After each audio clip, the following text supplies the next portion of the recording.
নমস্কার, আমি রূপম। আপনারা দেখছেন নিউজ অল ইন্ডিয়া, খবর মানেই আমরা।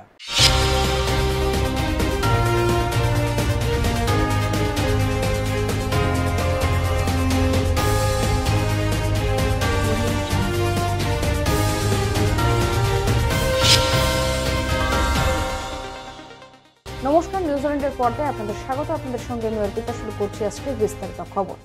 ফের হুমায়ুন কবিরকে শোকজ করল তৃণমূল। এই নিয়ে বিধানসভায় আজ কি বললেন হুমায়ুন কবির, সাংবাদিকের মুখোমুখি হয়ে শুনব। অধিকার আছে, ডিসিপ্লিনারি কমিটি আমাকে শোকজ করলে আমি তার যথাযথ উত্তর সময় মতো। বারবার যে প্রকাশ্যে মন্তব্য করা কি আপনার মনে হয় যে ভুল হচ্ছে? দেখুন, আমি এমনি কোনো মন্তব্য করব না। দল, ডিসিপ্লিনারি কমিটি তাদের অধিকার রয়েছে, তাদের অধিকার প্রয়োগ করে আমাকে যেসব পয়েন্টে শোকজ করছেন আমি যথাযথ সময়ে তেনাদের সম্মান জানিয়েই আমি শোকজের উত্তর। বিক্ষোভের ডাক বিরোধী দলনেতার। পেট্রোপোলে গুডস ভেহিকেল অবরোধের কর্মসূচি নেওয়া হয়েছে। আমরা সেখানে আমি নিজে অংশগ্রহণ করব, সেখানে সবাই অংশগ্রহণ করবেন। আমরা প্যাসেঞ্জার ভেহিকেল এবং অন্যান্য যে ভেহিকেল আছে তাদের কোনো অসুবিধা করব না। আমরা কেবলমাত্র গুডস ভেহিকেলে অবস্ট্রাকশন করব এবং আমরা ওদের অ্যাটিটিউড আগামী 48 ঘন্টায় দেখতে চাই। চিন্ময় প্রভুর মুক্তি, মন্দির সুরক্ষা এবং সনাতনীদের উপর মিথ্যা মামলা বন্ধ করে ওখানে আগের পরিস্থিতি ফিরিয়ে আনা হোক। প্রয়োজন হলে 16 তারিখে বিজয় দিবস, যেদিন পাকিস্তানের আর্মি কমান্ডার নিজামি আত্মসমর্পণ করেছিলেন ভারতীয় আর্মির কাছে, ওই দিন কলকাতাতে মহাসমাবেশ আমরা ডাকার উদ্যোগ গ্রহণ। সময় বিরতির পর আসছি পরের খবরে। আপনি কি ভ্যাকেন্সি ল্যান্ডের সন্ধানে রয়েছেন? চিন্তা না করে আজই যোগাযোগ করুন ঋত্বিকা এন্টারপ্রাইজে। আমরা রুবি হসপিটালের 3 কিলোমিটার থেকে 12 কিলোমিটারের মধ্যে ল্যান্ড সেল করি। ভ্যাকেন্ট ল্যান্ডের দাম 80,000 থেকে 2,70,000-এর মধ্যে। তাহলে আর দেরি কেন, আজই চলে আসুন আমাদের অফিসে। ফিরেলাম বিরতির পর আসছি এবারে বিস্তারিত খবরে। বাংলাদেশের চিন্ময় প্রভুর গ্রেফতারিতে সরব অভিষেক বন্দ্যোপাধ্যায় কি বললেন সাংবাদিকদের মুখোমুখি হয়ে শুনব।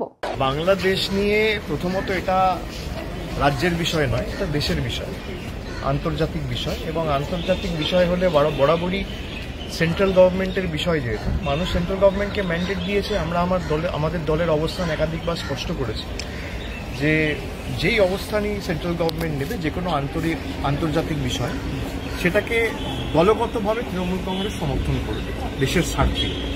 কিন্তু যে ঘটনা ঘটেছে একেবারে সমর্থনযোগ্য নয় এবং অত্যন্ত দুর্ভাগ্যজনক এবং নিন্দনীয়। বাংলাদেশ প্রসঙ্গে আজ রাজ্যের মন্ত্রী ফিরহাদ হাকিম কি বললেন শুনব। বাংলাদেশে যেটা হয়েছে সেটা কাম্য নয়। এতদিন বাংলাদেশে আমাদেরই মতো, তারা আমারই একটা বাংলার অংশ, সুতরাং এটা আমাদের কাম্য না। হঠাৎ করে এটা হয়েছে, এটা অত্যন্ত দুঃখের, এবং এখন যা হচ্ছে এটা অত্যন্ত উদ্বেগের।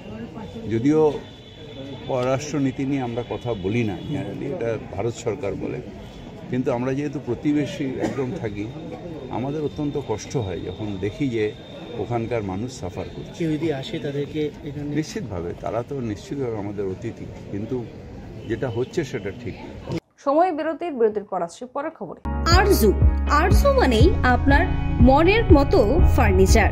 আসুন দেখে নিন আপনার পছন্দ অনুযায়ী অফিস বা ঘর সাজানোর জন্য নতুন ডিজাইনের ফার্নিচার, ডিজাইনেবল সোফা, আলমারি, ড্রেসিং টেবিল, অফিসের জন্য রকমারি চেয়ারের সাথে দোলনা, বিভিন্ন রকম ডিজাইনেবল ফার্নিচার। তাহলে আর দেরি না করে চলে আসুন আরজুতে। 74 Rajdanga gold park, Kolkata 700107, 52D Raja SC Mullick road, Jadavpur, Kolkata 700032।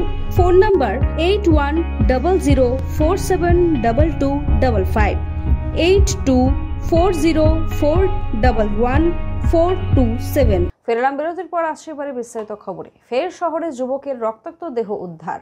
খাস কলকাতার ব্যস্ত রাস্তায় উদ্ধার এক যুবকের রক্তাক্ত দেহ। যুবকের রক্তাক্ত দেহ উদ্ধারের ঘটনায় ব্যাপক চাঞ্চল্য ছড়ালো বালিগঞ্জ সার্কুলার রোডে। রাস্তার উপর রক্ত দেখেই পুলিশে খবর দেয় স্থানীয়রা। ঘটনাস্থলেই পৌঁছয় পুলিশ। দেহটি উদ্ধার করে ময়নাতদন্তের জন্য পাঠিয়েছে। নিয়ন্ত্রণ হারিয়ে উল্টে গেল গাড়ি। আবারও শহরে দুর্ঘটনা। রেড রোডে একটি প্রাইভেট গাড়ি নিয়ন্ত্রণ হারিয়ে উল্টে যায়। সেই গাড়িতে 3 জন ব্যক্তি ছিল, 2 জন মহিলা এবং 1 জন পুরুষ ড্রাইভার। সেই গাড়ি থেকে 2 ভদ্র মহিলাকে উদ্ধার করে হাসপাতালে নিয়ে যাওয়া হয়। ঘটনাস্থলে পৌঁছয় পুলিশ। সময় বিরতির পর আসছি আবহাওয়ার খবরে। ভালো বিউটি পার্লার বা সেলুন খুঁজছেন?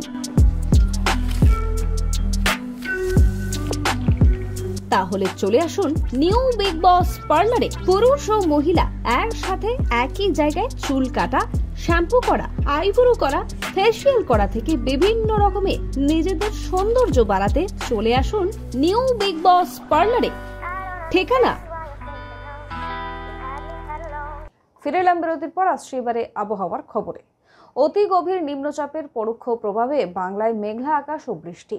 হালকা থেকে মাঝারি বৃষ্টি হতে পারে উপকূলের 4 জেলায়। শনিবার থেকে সোমবারের মধ্যে বৃষ্টির সম্ভাবনা। পূর্ব ও পশ্চিম মেদিনীপুর এবং উত্তর ও দক্ষিণ 24 পরগনার মতো উপকূলের জেলাতে বৃষ্টির সম্ভাবনা রয়েছে। মেঘলা আকাশের সম্ভাবনা উপকূল সংলগ্ন জেলাগুলোতে। তবে পরোক্ষ প্রভাবে হিসাবে বাধা আসবে শীতের পথে। জাকির শীতের সম্ভাবনা এই মাসে থাকছে না। রাতে তাপমাত্রা বাড়বে, এমনটাই আবহাওয়া দপ্তর সূত্রে জানা গিয়েছে। খবর এখনকার মতো এই পর্যন্তই। দেখতে থাকুন নিউজ অল ইন্ডিয়া খবর মানি আমরা। শুভরাত্রি।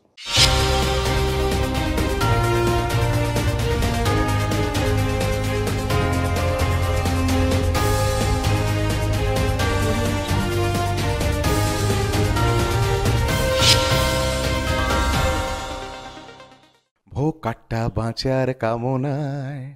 আমি রূপঙ্কর। নিউজ অল ইন্ডিয়া এসছে, অর্থাৎ খবর মানে আমরা। আমি তো আছি, আপনারা আছেন তো?